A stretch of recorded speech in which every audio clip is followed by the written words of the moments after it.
We are at a time where technology is exploding all across, and having this conversation with you is so opportune. So, from Lexel, we would like to have your view on how technology is shaping up in the legal space, and with your vast experience across as a general counsel and now donning the hat of a lawyer and managing partner of a law firm, we would like to take your views on how technology has been shaping in this area. So, if you look at technology shaping the legal space, you have to look at it from two perspectives, right? Okay. One, the service recipients, if you really talk about, is the corporates, let's say, confined to that. And there, the companies are becoming more digital because every business they do is becoming digital, right? Right. And from that perspective, and therefore, being digital, the biggest advantage is that you can scale up faster. You can reach more markets faster, which is what is scaling up also. And if that's what the companies want to do, then the legal, which is maybe a support function for a cost, but also has to scale up, be in step with that kind of a growth which digital enables. And therefore, it is very, very important that the legal function within a corporate also becomes digital and tech enabled. So that's one side of it. The other side of it, as the corporates become digital tech enabled, they're also expecting the similar kind of faster response, more tech enabled response, more data secure response, etc. from the law firms, right? Right. So both sides, it's kind of we are at a juncture where almost every work, even in legal, in spite of what is happening in the overall context of it, like courts and all of that, not being very tech enabled, we are getting to a space where tech is going to determine how effective internal legal function is and how effective a service provider like a law firm is. Okay. So that's where we are at that juncture. So, sir, having worked at Quest Corp and looking at challenges of an organization which worked at a large scale, so what were the challenges that you saw, and how you saw tech helping solve those challenges? See, when you are at a larger company, again, when you say large company, one of the companies I worked with is both the companies in the space of HR outsourcing or the contract staffing are the market leaders today, right? And they went through a rapid expansion, right? Okay. From being 100 employees outsourced to lakhs and lakhs of them outsourced. They grew in a very short span of time. So when you and these are all like trains running at speed, and then you need to bring changes there and ensure these support functions like legal and compliance match up to their speed. Because again, these are businesses which need to be compliant, otherwise clients won't trust them, and you will have a lot of issues with the regulators. So you need to be compliant as you grow faster. Right. So only way to do that is tech, right? And therefore, from a support function, I will split it into two: legal and compliance. Compliance is very, very it can be strict, and any faltering there can become a huge issue, and it could be a break, or it could break the company's growth itself, right? Yeah. And in this space where I was working, the trust of the client comes from how compliant you are. Right. Right. So you need to be entire operations which ensures compliance need to be completely tech enabled. Or so that's one. Second, as a support function, in the sense that how do you get your policies which are legally compliant? How do you get your operations meet with legal requirements, and then the contracts, right? Because when these companies grow such a faster pace, they are acquiring clients faster, and they are also acquiring vendors, suppliers for various things at a larger volume and larger. So your legal has to stand up to it, measure up to it, to ensure you're finalizing contracts faster, you're negotiating contract faster, you're doing your due diligence of your clients as well as vendors faster, so that you can tell the operations or the sales guys, boss, okay, now you can go and sign up, right? So that way, my experience from those perspective is that you can do all of this only with technology. Right? Okay. And you need to, as a lawyer, you need to be very, very clearly aware of what is the technology space in the largest sense, right? In the sense that you don't have to know whether it is C++ and all that. That's not what I'm talking. You need to be clearly aware overall how tech space is evolving, what are the broader tools available, and also you need to be very clearly aware of the business itself, how it is adapting tech. Right. So that you need to integrate with that. Right. So for example, simple example, if a company is having an ERP which could be, let's say SAP for example. Sure. What you do with legal as a technology, can it integrate with that, is something that you need to think about. Right? You cannot say, no, I have automated this thing, I don't know how it integrates with SAP. Then you are losing control over it, the IT guy takes control over it. And he might comment to you and say, hey, this product you can't adopt, which may be the best for you from a legal functionality perspective. Right. And because he will say it doesn't integrate with my overall ERP. Right. Then you will compromise on what you want. So you need to have, I'm just talking about awareness that you need to have from overall tech perspective. So to meet these challenges of faster growth and all of that. So looking at a bigger picture and then basically be aware of how the whole business function. So as a business entity and what are the solutions in place, and then decide upon what it is that you want to adapt to, so that integrations are faster and all that. But at the same time, the functionality that is serving the purpose of legal and then allied services that are going to come through. Correct. Because the functionality the tech guy may not know. Yeah. Right. And he forces you to compromise on few functionality, but that may be very critical for you as a legal. Precisely. So that's a very good perspective. So then we move on to, now you have also worked across multiple industries. So how have you observed the evolution in the role of a GC when it comes to, so not just providing an opinion, but also giving recommendation to the firm as to what kind of tech can help them and what are the broader challenges and risks they may be exposed in case they are not, on board with this idea.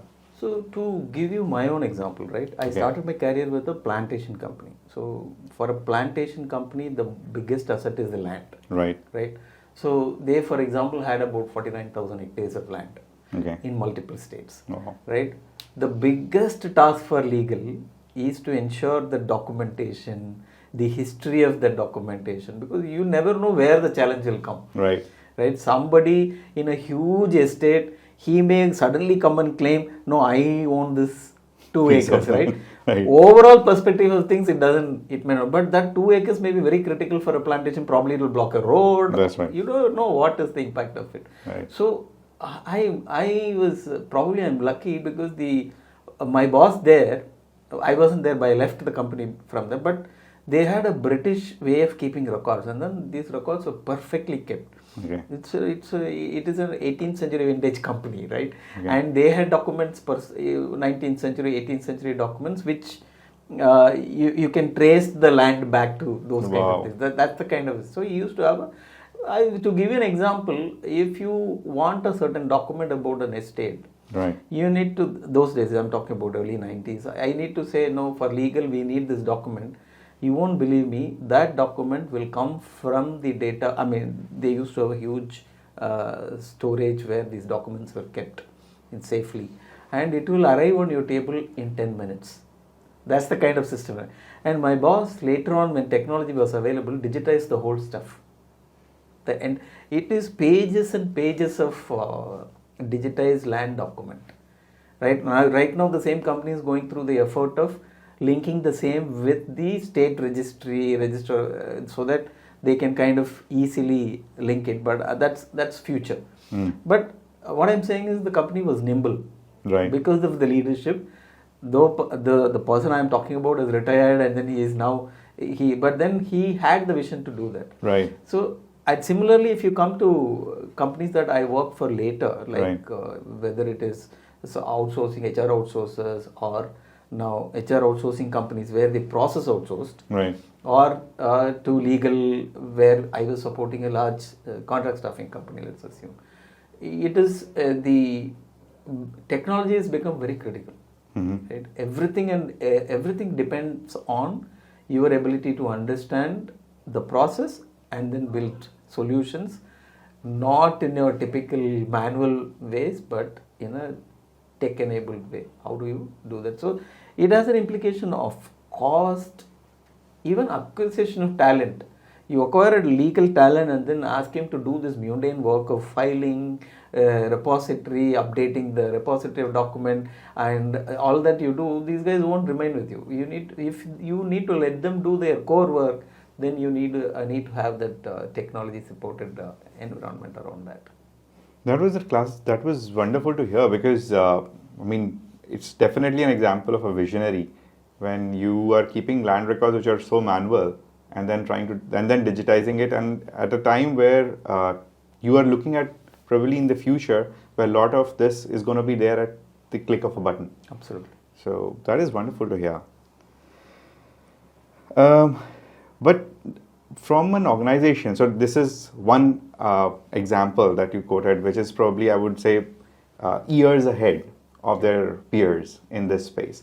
But a typical, say, organization which is focused more and more on business, which comes from established business probably, well-running business, but now moving over to newer avenues and trying to do things. But for them, the focus is more about getting business done rather than putting all the technology pieces together. Correct. So in your experience, what kind of challenges have you seen such organizations facing? And what has been like your take on it that they should have done this early on rather than later?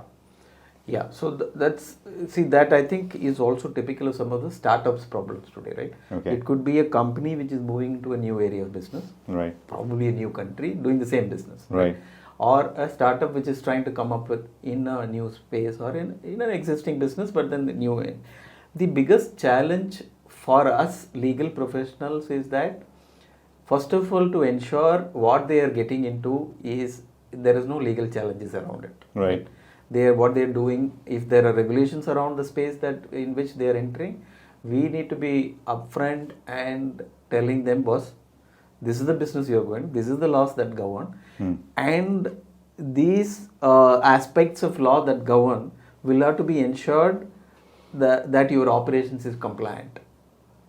Otherwise, what will happen is, and sometimes typically what happens is they have thought through everything, then finally they are coming to you. Right. Because legally you may not be at the table when the initial discussions happen. Okay. Right? Suddenly they will come to you and then say, let us know what is the legal this thing. Then you realize, you should have involved me earlier, but now it's okay now, but you need to be able to quickly go and tell them, these are the legal issues around it, this is the law that governs it, this is what the law requires you to do, these are the probably safety aspects, if that is what it is that you need to comply with, or these are the reporting that you are required to be doing to the government or an authority, or this is the authority that's coming. But you cannot only go and say that as a problem. That's what I learned. You go and say that, boss, this is a problem, then the company has gone far ahead into it. Yeah. And then they are diving deep, then you cannot be an impediment and saying that, no, you can't go there. Right. Probably that's what you should, technically we would want to say, but I think the better option is, see whether there are solutions around it. It can be, so this is what you are proposing. Probably this will meet with this kind of a challenge because this is the law says that you cannot do it this way. But can you go and suggest a way around, right? Or doing it differently? And that's where tech comes in. If you're aware of other players in the same space, if they are using some kind of a technology which enables the business being done, but at the same time in a compliant way, and if that awareness will really help you to help the company get into a new area or a new startup for that matter, and then tell them, boss, yes, great idea. These are the legal principles around it.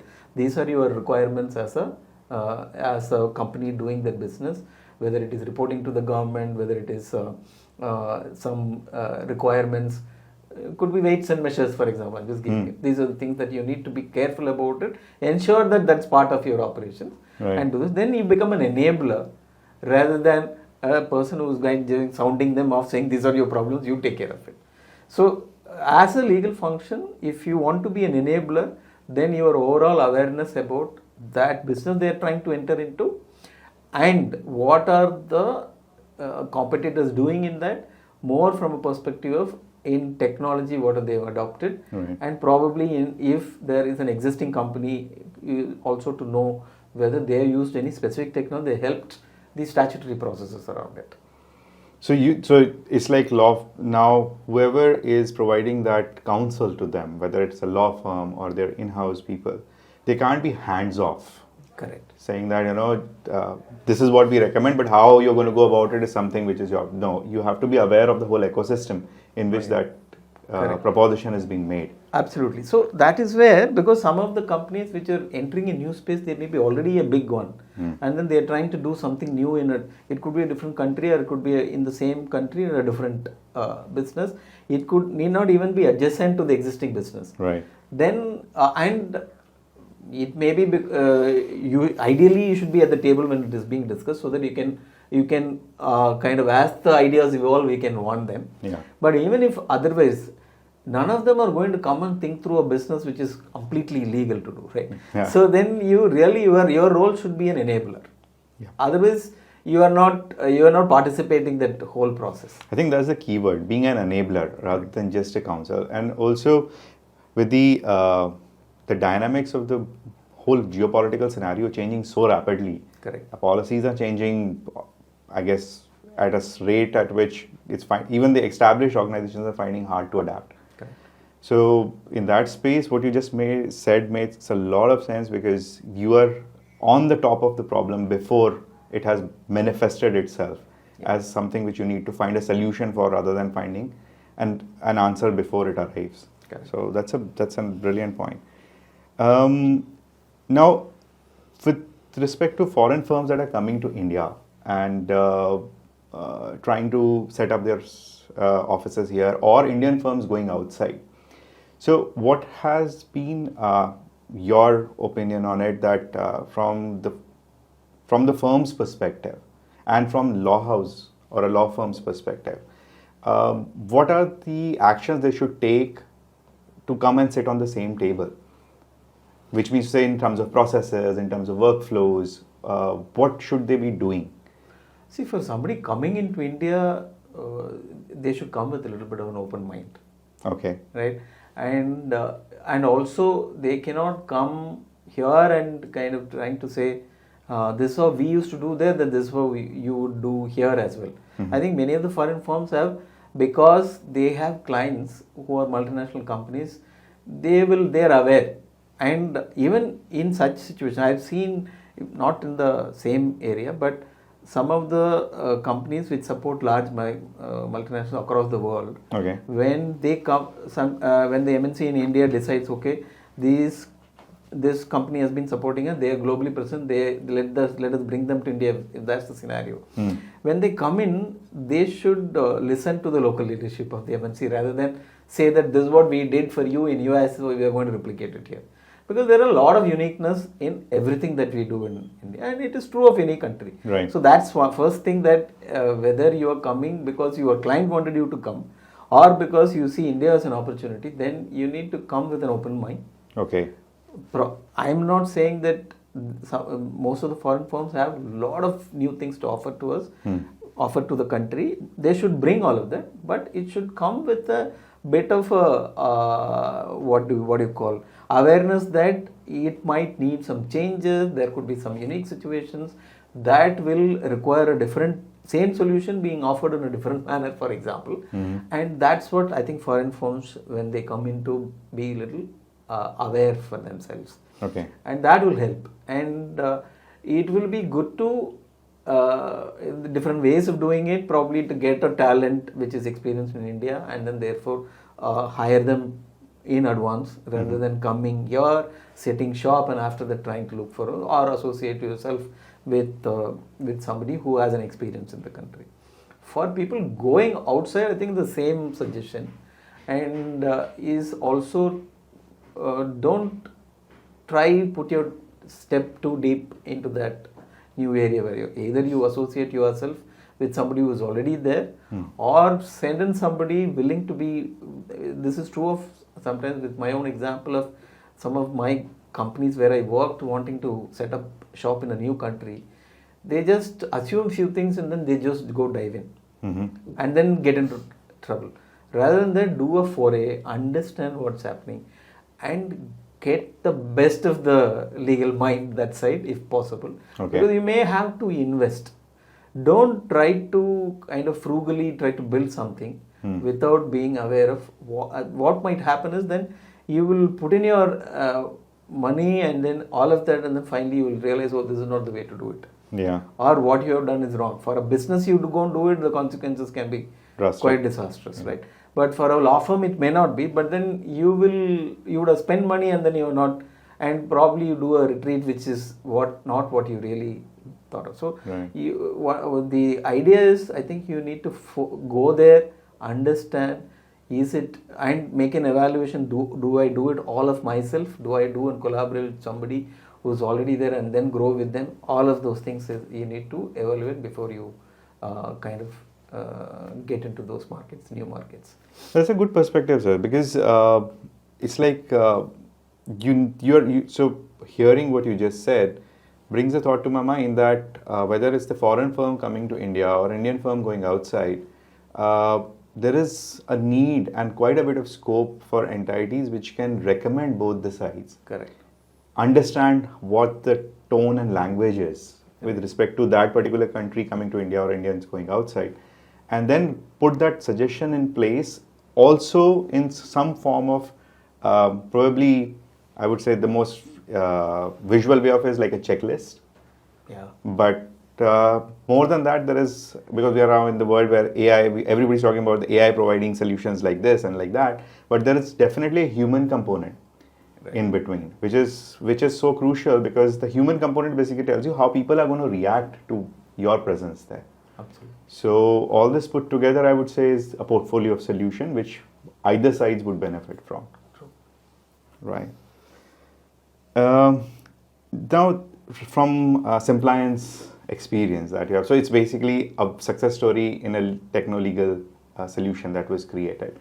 So Simpliance is that checklist compliance framework. Correct. So can you share some insights as to how it came to be and how it evolved?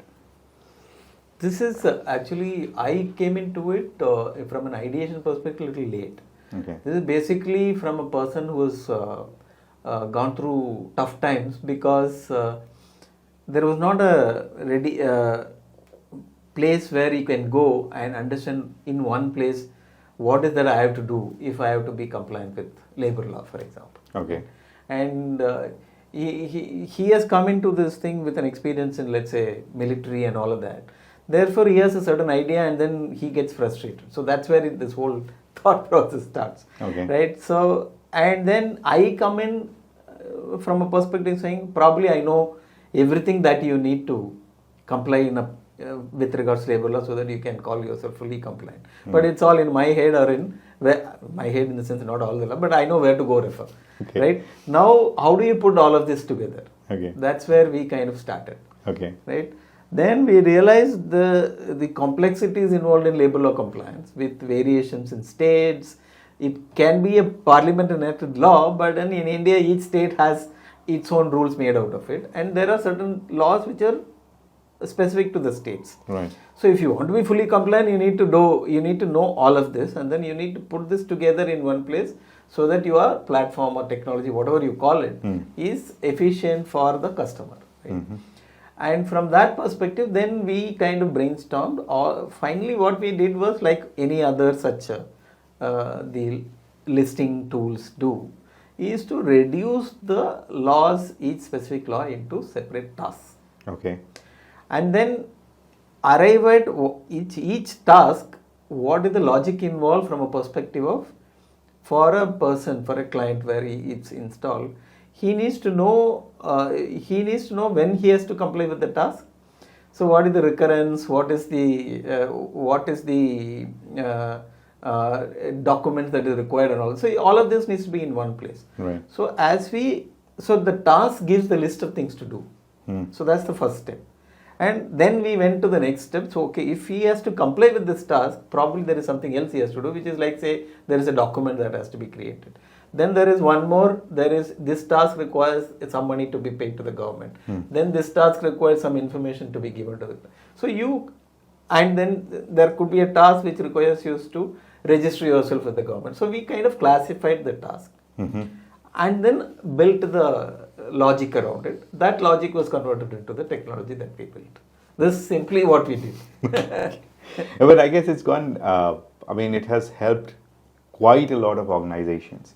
Because this is basically, you have got like a soul put together in one solution where you have visual confirmation that you are becoming compliant as you move along. There's one more point there. See, that's what I also earlier talked about. As lawyers and probably compliance specialists and all of that, the awareness as to technology is important. So when we were doing brainstorming, when the guy who's building technology comes like, hey boss, please explain to me. I want to build a logic around it. Without that, I can't write code for it. Right. Unless otherwise I am able to understand that language. Yeah. I will not be able to participate. Then I will be involved only to the extent of writing the task and what are the documents supporting and all that. Beyond that, I got involved, or I was involved because I could also contribute in writing the logic. Right. That's where, and that's going to be important.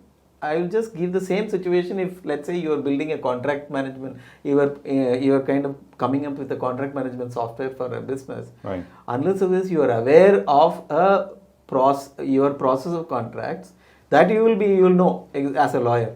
But you have to take it to the next level, right? Right. How do you participate in the whole process of implementing technology? Then you need to know what your IT person is talking. If you are not able to participate in that discussion, then you are not an effective participant. Then you will be bypassed after you give your input. And I don't think as a lawyer you can remain like that. Then you will not lead to the next level.